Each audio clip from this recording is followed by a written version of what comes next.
Let's talk about Lp(a). Lp(a) is a lipoprotein just like low-density lipoproteins or LDL. In fact, Lpa is an LDL molecule with one of these fancy-looking tails attached, with portions we refer to as kringles.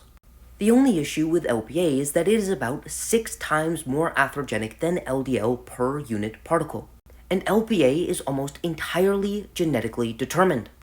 Interestingly, lifestyle interventions make almost no direct change to Lpa levels, indicating that unlike LDL levels, which can be manipulated very heavily by lifestyle, the amount of Lpa circulating in our bloodstream is essentially set from birth. Unfortunately, increased lipoprotein A is very predictive of future cardiovascular events. The reason is because this lipoprotein is the main carrier of oxidized phospholipids throughout the body, which, when in the arterial wall, have extremely pro-inflammatory effects and radically increase the risk of the development of atherosclerosis.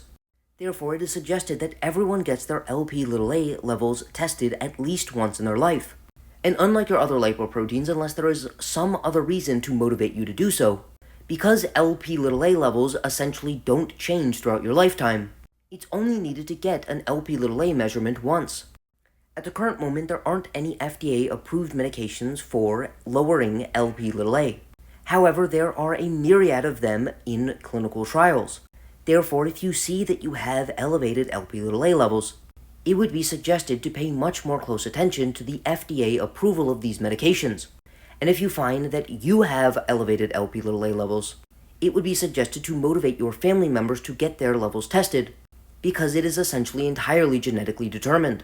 And until we have approved Lp(a) lowering medications, it is suggested that those with elevated Lp(a) do all of the things associated with a reduced risk of cardiovascular disease, including physical exercise, a healthy diet, maintaining a healthy body weight, and doing your very best to keep your LDL, ApoB, and triglycerides in the reference range associated with the lowest risk of cardiovascular disease.